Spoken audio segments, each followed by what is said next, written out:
Good evening. This is the sixth or seventh in our series of the greatest hits, in my opinion, of the Old and New Testament. And we're going to, um, in the past couple of episodes, we had the whole movement of the descendants of Abraham into Egypt, and they were uh, essentially refugees into Egypt. And then Moses, after many, many, many generations of their being in Egypt, God called Moses to lead them out of their then slavery in Egypt and to take them to the land that God had promised to Abraham and Sarah, that that that their descendants would own this land. The whole Exodus story, the cycle of stories that includes Moses, and much of it going on during the 40 years of wandering in the wilderness, the Israelites on their way to the promised land. Um, um, that culminates with the death of Moses. Moses is 120 years old. He's um, punished by God for some disobedience during that 40 years. I can't remember what it was, but God says, because of that, you yourself are not going to go into the land that I promised. And the Exodus ends, and Deuteronomy, which is kind of a reworking of Exodus, but we won't go into that. It's just there are two different kind of death scenes of Moses, and in both cases, it is God takes him up to a mountain for him to look over and see the land that that the Israelites are going into, but he himself is not allowed by God to go in there. He dies on the mountain, and God Himself buries him. And the note is made by the writer of Deuteronomy that nobody knows to this day where where it was that Moses was buried or is buried. There's no. We do have like the tomb of the patriarchs, and we have the tomb of King David. Those are kind of pilgrimage sites, but not so for Moses. Any questions or comments before we move into the next stage, which is going to culminate with the reign of King David and his son King Solomon? But before we start on that set of stories, any any questions on anything that we've worked through in the last few weeks? I don't know if I should be asking this or not, Go but ahead. um, these stories that we're referring to with Moses and now with the subsequent things we're going to talk about, these are actual events versus being stories like Adam and Eve or Noah's Ark, that kind of thing. I would say yes. I would make the differentiation between those first 11 chapters, which I would characterize as the legends Hmm. that fed the Israelite consciousness. Hmm. And then it's actually with Abraham that we move into really historic. We can say with a fair amount of accuracy about the time that the Abraham cycle of stories took place. We can pinpoint with some accuracy again the the change between Genesis, the book of Genesis, remember, ends with the children of Israel, Jacob's descendants. Joseph has saved them, and they're all, at the end of Genesis, they're all safely ensconced in the best land in Egypt as the Right. guests of the Egyptian Pharaoh. Mm-hmm. And then Exodus begins with, and then there rose to the throne a dynasty that did not, a Pharaoh that did not know or had no institutional memory of Joseph or the miraculous saving of Egypt through Joseph. And we do know that there was a change in dynasties, and it was actually a foreign invasion from up in what we now call Turkey. And it was, I think, one of the interesting things. This is the direct result of the Trojan Wars. Mm-hmm. The people who were seafaring people who engaged in those wars between what's now Turkey and what's now Greece. And they were accomplished sailors, and some of them eventually invaded Egypt, and they took over the dynasty that they said that it was the Hyksos, is the people that conquered Egypt, set themselves up as the new dynasty, had no recollection of the Joseph stories, only recognized that there were a whole bunch of Hebrews in the land and in the best land of Egypt. And as the story continues, that Pharaoh then proceeded to to enslave the Israelites, to move Oh, them yeah. from a position, their old position a couple of hundred years earlier, their old position of honored guests, to a new position of essentially slaves, and engaged in genocide, as we um, uh, recognized in the slaughtering of the male babies, and so on again. So this is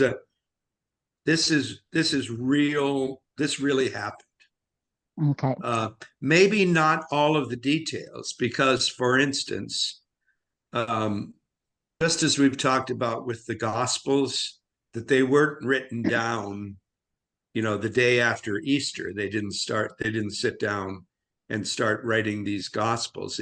Right. It was 40, 50 years later that Mm-hmm. they went back and they pooled their memories and the memories of people around them to recall the stories and then organize the stories about Jesus that they wanted to pass on to future generations, for which we're very, very grateful, Right. because that's what we read every Sunday morning.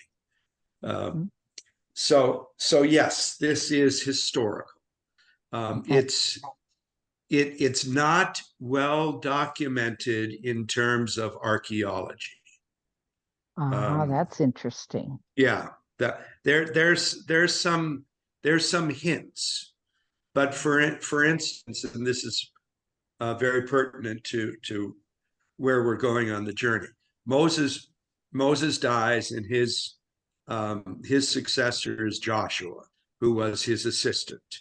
And Joshua is now put in charge of the Israelites, and that means in charge of the government, I mean, the governing of, Hmm. but also in charge of the military um, that is now going to be organized to conquer Canaan. And um, so Joshua um, is this very strategic warrior, and he goes about leading the Israelites into a series of conquests. Think of uh, think of this land that's not much larger than Cook County. And think of it as having 20 or 30 city states within that land. And the city state would typically, it would be a walled city. And then the land, the grazing land or the arable land outside the city, but not so far that the people, if they were attacked, couldn't make it back into the gated city. These were be a city named Moab. The people were the Moabites. It wasn't like a large geographic area. It was a small walled city ruled by a king, and with an army that was for both for defense, and any of them who wanted to take over one of the other city states, they'd build an army big enough to go do that. That's essentially what Joshua did, was he organized the Israelites by the thousands into an army that that faced off against many of these city states. It's also clear from the Old Testament stories that in many instances, the Israelites didn't conquer a given city state. They got themselves engaged with the native population. They traded with them, they intermarried with them, and eventually, again, over generations, they would recognize themselves as a Hebrew city or as an Israelite city. And so there was what's called, rather than conquest, it's insinuation. They would insinuate themselves into another people's culture and eventually dominate, become the dominant force. So apparently, what goes on in the couple of centuries after Moses' death is there's some combination of the Israelites just settling in the land, and when necessary, organizing themselves into a force to conquer a kingdom. But we shouldn't think of a kingdom like the United Kingdom or some big kingdom. A kingdom was like Mount Prospect, and there would be a king of Mount Prospect. And so it was not the kind of kingdom that we might imagine. The Israelites, as I said, some combination of just taking over and conquering. Both of those take place. There's very, very scarce archaeological evidence of any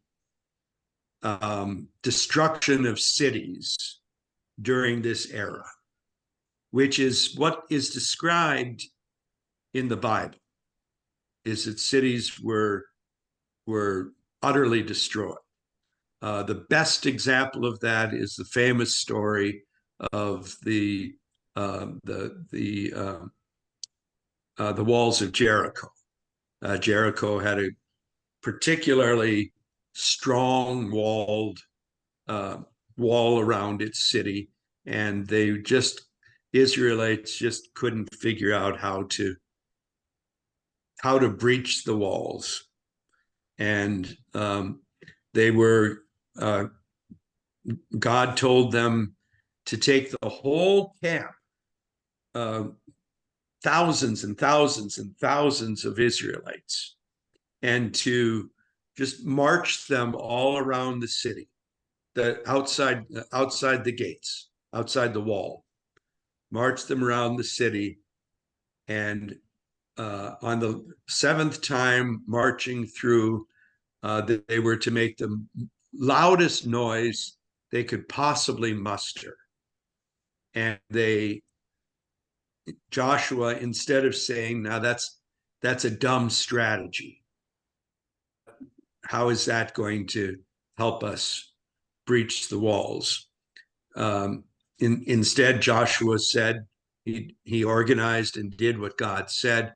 And the seventh time around, while they made the biggest clatter possible, the walls of Jericho just came tumbling down by themselves.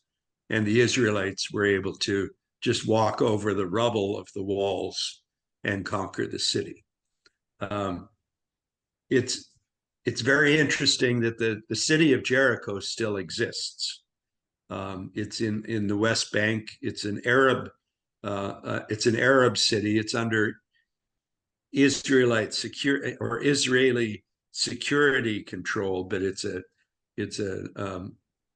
somewhat thriving Palestinian city or Arab city, and there are all kinds of landmarks that are, supposedly that jagged crest is from the west wall of Jericho, but it's actually a natural feature. But the story is such a good one that, of course, they built up kind of sub stories around that. But that conquest goes on for a couple of generations, actually a couple of 100 years, even after Joshua dies. And there's a period where the Israelites are led,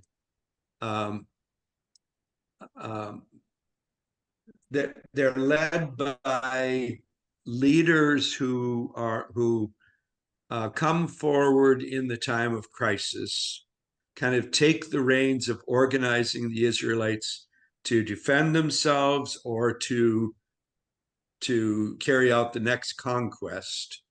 And when that is resolved, they don't continue in any kind of power. They just kind of blend right back into the population. And these are people known as the judges. They were, during their time of being in control, they were like Moses. They were the head of government, head of military, and somewhat responsible for maintaining the worship life of the community. This goes along for a few generations. The book of Judges tells the story of all of these, many of these men and a couple of women who became this recognized as a judge in over Israel. But Israel itself was a very loose confederation of the 12 tribes. They had, during their time in the 40 years in the wilderness, one of the things they had done is, under Moses's father-in-law, his name was Jethro, Moses's father-in-law organized the Israelites into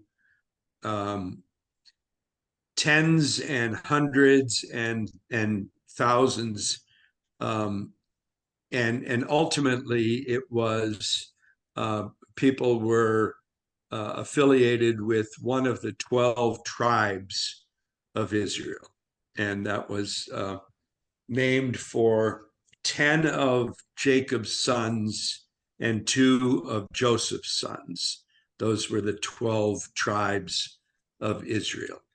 During this time, they a weak federation. They didn't have any kind of central government. As I said, when there was a threat or an opportunity for conquest, they would band together. Maybe 2 or 3 tribes would go together to pursue this military um, goal, and then they would kind of disintegrate back into the population. There came a time when during this same time that the judges were the kind of the military and civic leaders, that that God also started raising up what were called prophets, and those were people who claimed to speak directly for God, to have visions or to be told by God what to say. And it was usually their sayings, their proclamations were usually pointed toward all of the Israelites, especially saying, don't forget, what binds us all together is that we are the children of Jacob, and we are the people who God brought out of slavery in Egypt. We have a common heritage in our Exodus experience, and central to that is the recognition of Yahweh as our God. And the Israelites, as I said before, one of the ways that they took possession or control of the land was marrying into the local families. And those were what we would call heathen families, families that had numerous gods or a god of that family. There were a number of different religions that were mostly nature-centered religions that the Israelites became very familiar with, including child sacrifice on the part of some of the people around Israel. And the prophet's job was to keep on saying, don't forget who we are. We are the children of Jacob and the children of the father of Abraham, or the God of Abraham and Isaac and Jacob. And always to call the people back to their central identity, which is the people who came out of the Exodus, the people who were redeemed by God and given the Torah, the teachings. It's in this somewhat disorganized, or at least unorganized setting, that Israelites, as they often do, they started complaining about their position, complaining about their lot in life. And they said, all of the people all around us, they all have kings, and we don't have a king. We want a king. And God had, and this is the prophet Samuel, I think, is at this point, God had Samuel say, I'm your king, not Samuel, Yahweh. I'm the only king you need. You are the kingdom. You are the people of the kingdom of Yahweh, the kingdom of God. And they said, that's not good enough. We want a king with a crown. And God says, and it's again just very interesting human dimension to this story. God says, you're going to regret this, but I'm going to let you have the king that you want so desperately. And God goes through a process and chooses a guy named Saul to become king. And for a little while, Saul is really quite good. He's a good soldier. He's a good ruler. He he uh, he helps to expand the territory of the Israelites. But he's also, and the Bible, again, this is written like 3,500 years ago, 3,500 years ago. There's a just such a vivid description of mental health issues. He has a spirit. He has a mean spirit enters into Saul, and he becomes delusional. He becomes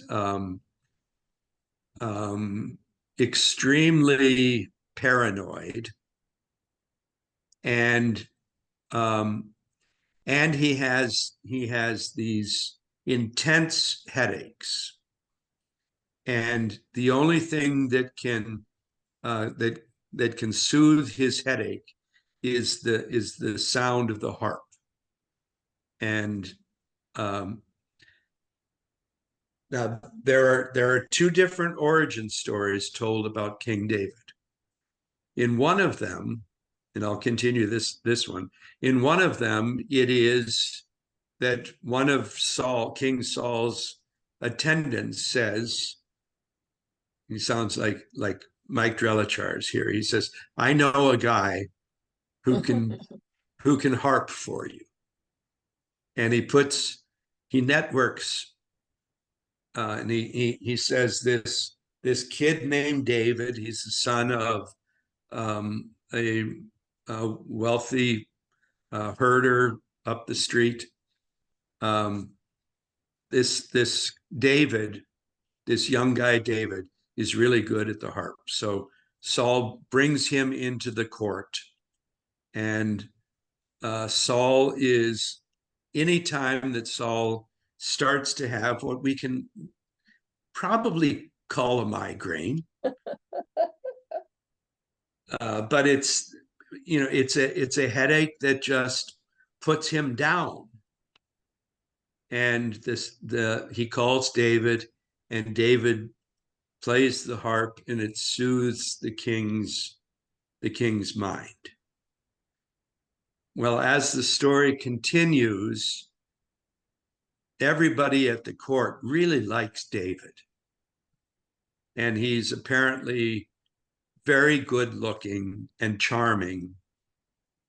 And King Saul gets increasingly vexed at the fact that this little harp boy that he brought in is stealing the hearts of the courtiers.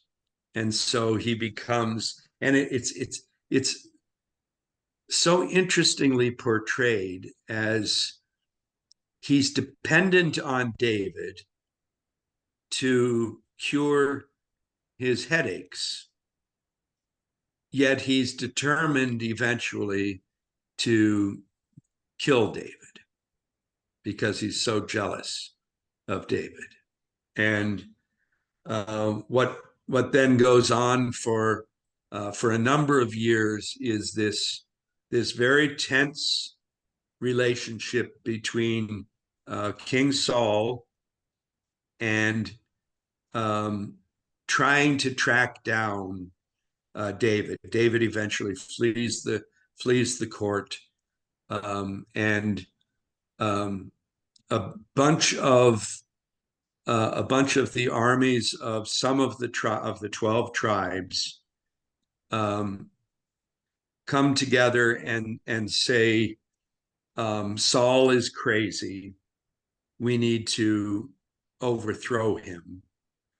And they put David at the front of that effort.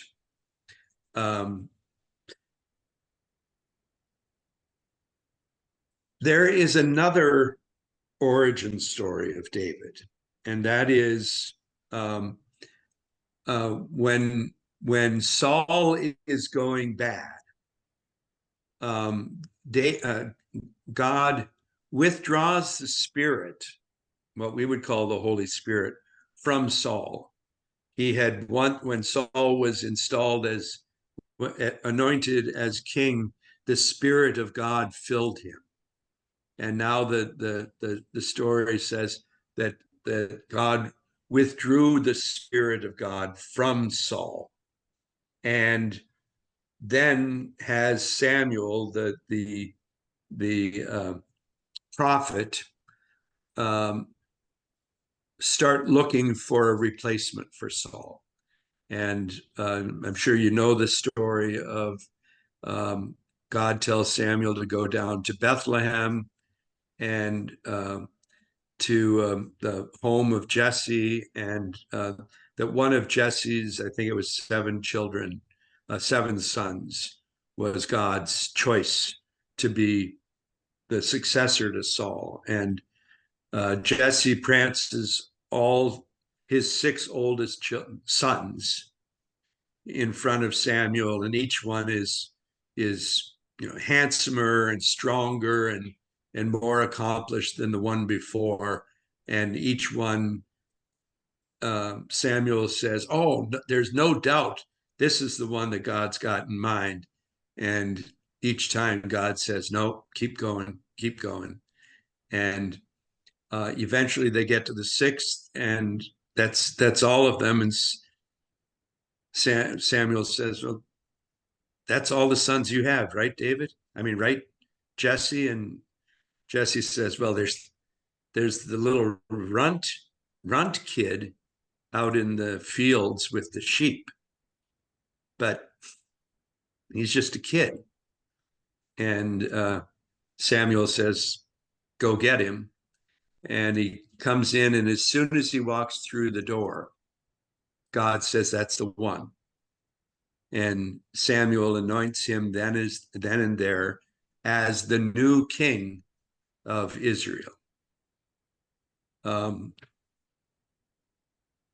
I think it's raining here. That's interesting. I didn't think we were going to have rain. So now there are 2 kings, and there's a civil war that goes on, and again, wonderful stories built into this.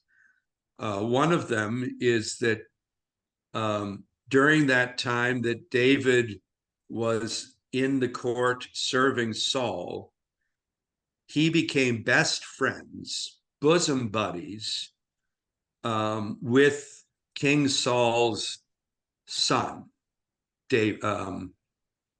Jonathan. And Jonathan and David just are best of friends. And in the civil war that develops, David ends up essentially causing the death not only of Solomon but also of his best friend Jonathan. And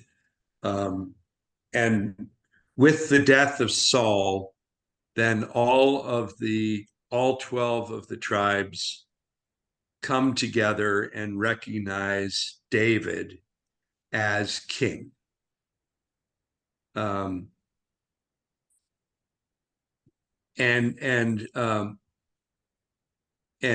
there's no some tribes like him, some tribes don't. They're all they're total consensus that David is the anointed, the Messiah, the anointed one of God to bring about the ultimate establishment of the kingdom of Israel. One of the things that David does after he becomes king is he goes to war against the city-state that I can't remember what its previous name was, but he conquers it and renames it Jerusalem. And he establishes that as the capital city of the kingdom of Israel. It's a fairly late conquest among the Israelite conquests. But David then spends the rest of his reign putting down rebellions of people around them that they had conquered, but were still restive. So he was always on a war footing, but he also very much established Jerusalem as an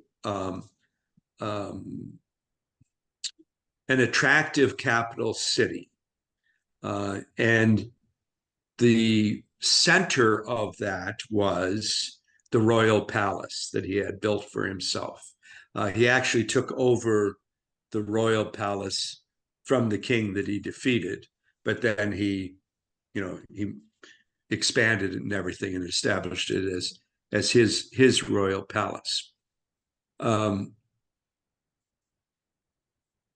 the time that from the time of the very earliest wanderings in the wilderness of the Israelites, through the 40 years in the wilderness, through the years of conquest of the land, the religious center of Israel was a traveling, what they called an ark, or a box, really something like a trophy case, a mobile trophy case that included in it three things. One was the staff that Moses had used to part the Red Sea and to produce water from the rock. And it had just been a key symbol of Moses's power. The second thing in the ark, and this was called the Ark of the Covenant, the second thing in the ark was the Ten Commandments, or at least the stone carving of the Torah. Again, we shorten that to the Ten Commandments, but it's really a much, much broader set of teachings. And the third thing that was in that was a bowl of manna. Manna was the bread-like substance that God floated down on the Israelites 6 days a week while they were in the desert, so that they would have food. And if you remember the story, that manna, after one day, the manna would go bad. And you were told to just gather enough manna for your household.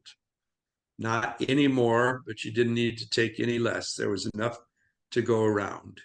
But anything that was left over would spoil immediately. So there was no reason to hoard it.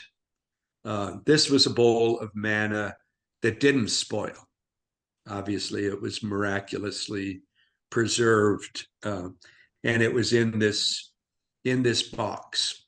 And wherever the Israelites traveled, this box was kind of the, you might say, religious center for them. There was a whole lot of ceremony attached to the to the Ark of the Covenant. It was sometimes kind of portrayed as the footstool for Yahweh, and that was somewhat similar to the way other civilizations around Israel, the way they portrayed their gods. And this is how among the ways the Israelites portrayed Yahweh, whom they couldn't describe, they couldn't see, they didn't have any carvings or idols of Yahweh. They were not even allowed to. That was one of the commandments. And but they had these three things, these kind of pillars of their understanding, their identity, and their religion. And it just traveled. It was in a tent. They called it the tabernacle. But it wasn't like these massive, beautiful embroidered curtains or anything like that. It was just a tent that it was carried in. And when David had gotten kind of the extent of his empire and didn't have anywhere else to conquer at the time, he said to Samuel the prophet, "It's not right that I should be living in this opulent palace, and God is still living in a tent." And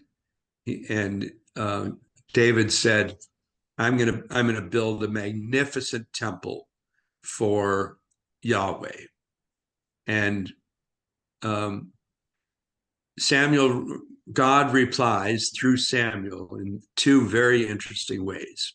One is, God says, "I've never complained about being in a tent. It just isn't. It's not an issue for me that I haven't had a glorious temple built to my name. That's just not how I like things." And he said, and even if I wanted a temple, I would want someone whose hands are less bloody than yours, David, to build it for me. And David's hands are bloody because he's participated in the overthrow of the first king. He's been in wars. He's been in wars all his life. And God says through Samuel, "Your hands are bloody. I don't want you building this temple." Turns out when David is ready to die, he turns over the throne to his son Solomon. And Solomon, as we know, reigns over a time of the peace that his father had brought. And Solomon inherits that peace. And God says, it's okay for Solomon to build the temple. And then God gives very specifics to Solomon about what the temple should be like, and then what should go on in the temple and so on. But it's not David, it's Solomon who gets to build the temple. Let me stop there for a second and see if you've got questions. We've got a little ways to go before we get done with this subject, but I don't want to get past your questions.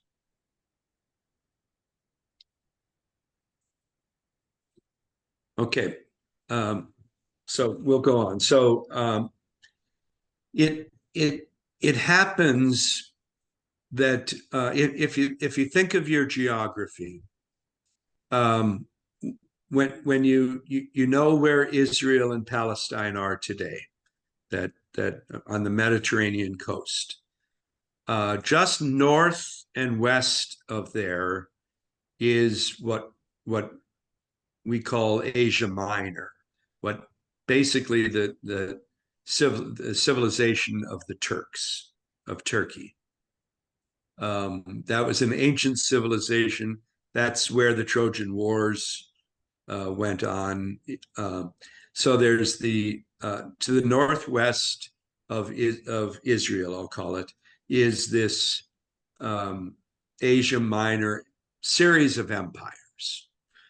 To the east of Israel is the Mesopotamian.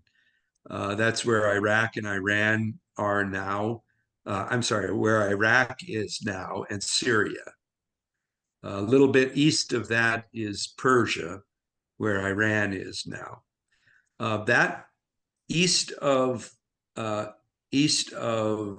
Judah or Israel was another major civilization along the Tigris and Euphrates rivers.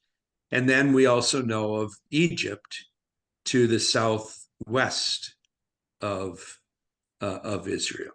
Each one of these was a major empire and civilization several times during the ancient world. There was the rise and the fall of these various empires.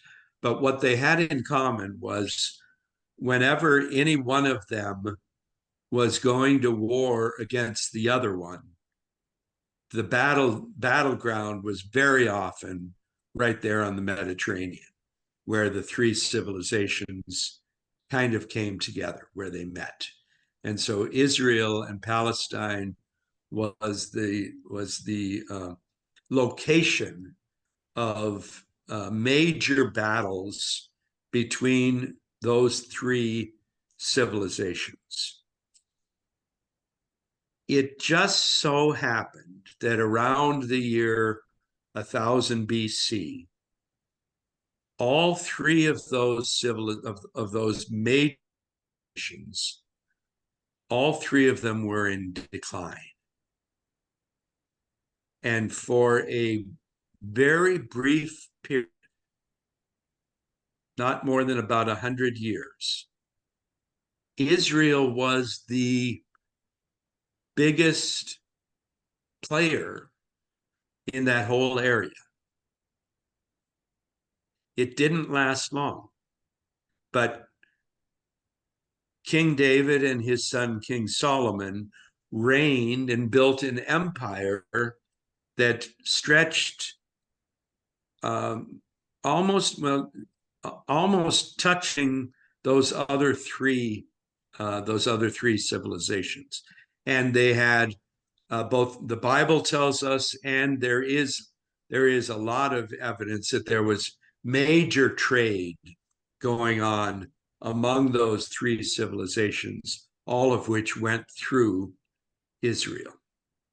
And but again, there's just a kind of a strangeness of history that there was this moment when none of the other three was a strong empire, and Israel burst through.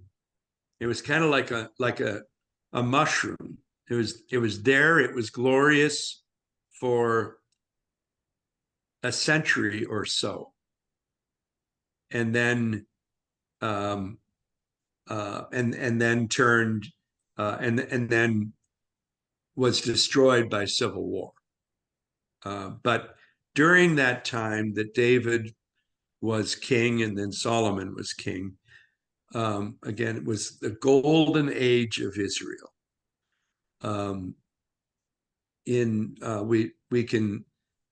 We can see it in all of the rest of the Old Testament and into the New Testament, into Jesus' teachings, into Paul's teachings. They all look back to the glorious Davidic, the reign of King David. And it's important in the early Christian understanding of this Jesus, that they be able to trace him, his lineage back to King David. and and again, that's a thread that Christians picked up on very, very early, was this the connection of Jesus to King David.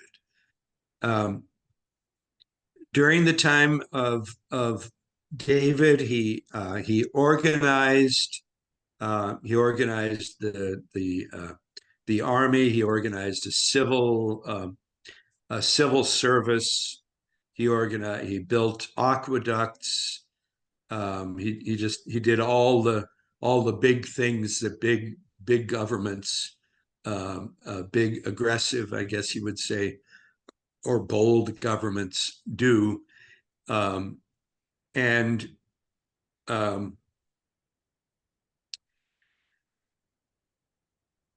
he also showed himself to be a flawed person. We've talked about this a number of times in the past, that that God seems to use less than the most, not the most obvious people for carrying out God's work in the world. He chose Moses, the stutterer, to be the spokesperson to Pharaoh, God's spokesperson to Pharaoh. He chose this little shepherd boy, David, to become king over Israel. We talked a little bit last week about David's great-grandmother, who was the foreigner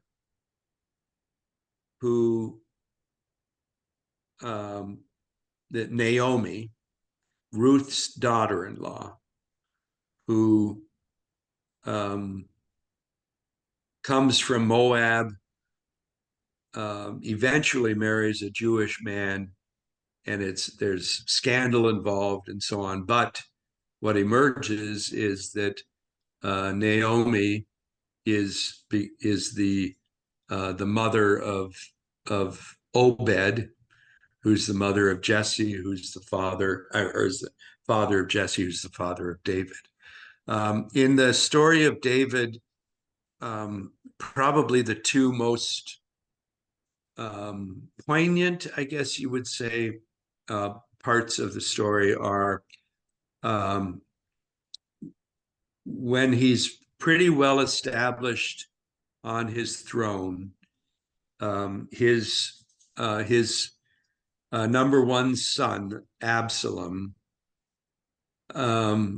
decides that he wants to be king instead. He's tired of being the heir apparent, and so he leads a rebellion against his father, and that rebellion ends up with Absalom being killed, not by David himself, but by the army that David sends to put down the rebellion. And David is absolutely sickened by the death of his son. And, some people kind of the same thing when Saul is killed, and people rally around David and say, "Oh, we're so glad that Saul's dead. Long live King David." And David says, "Don't dare celebrate the death of God's chosen king. Even though God had abandoned him, he was still God's chosen, and we need to honor that." The other story that's kind of emblematic of David's reign is when he's on the up on the terrace of his palace, and he looks across the across the alley to the terrace of his neighbor's palace, a general, and the general's wife is out on the terrace bathing herself, and David decides that she's very beautiful and he wants her for his wife. He brings her over and essentially rapes her. She becomes pregnant, and David signs a military order telling the other generals to make sure that her husband, the general, gets killed in the next battle. And that happens. That general gets killed in the next battle. Poor Bathsheba is a widow now, and David marries her. Part of the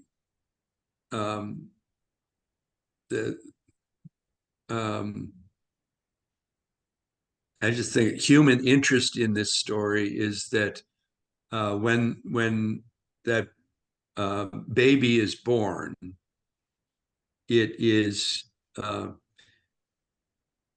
and the Bible says this, because it was a result of their sin, the baby was sick and in a few days dies. And David repents of his sin. You probably know the wonderful story of Samuel the prophet coming in and saying, "Oh, David, King David, you need to know some treachery that's going on in your kingdom." And David says, "What's going on?"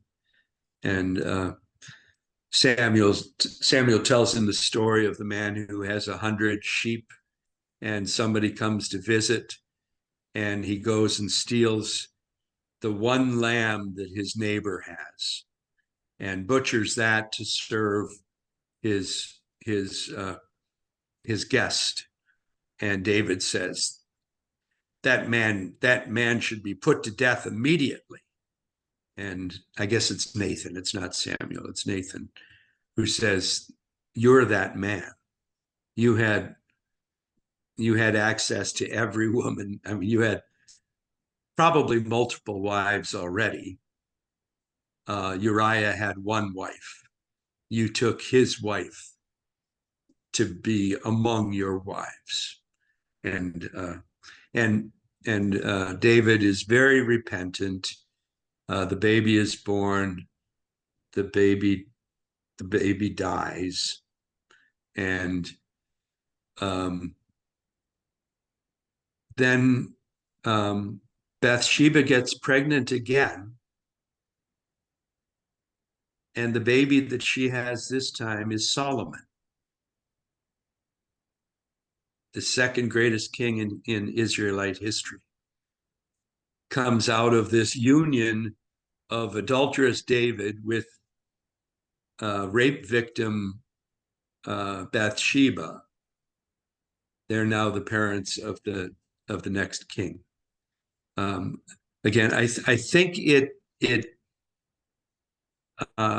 one of the amazing things about Scripture is the depth of the humanity that they're willing to paint the characters with. These are not kind of cardboard saints that are just epitome of everything good and pure and righteous. These are really human, broken, and repentant and forgiven people that God continues to use. We're right at our closing time. I want to see if anybody has questions.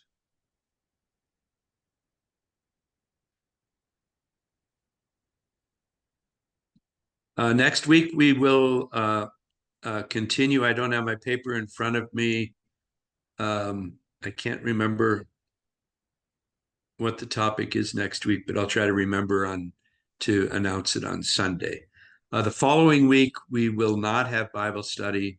We'll have Wednesday Night Live at church. So just wanted to give you that heads up. Thank you, everybody. Thank you. Look forward to seeing you on Sunday. Thank you.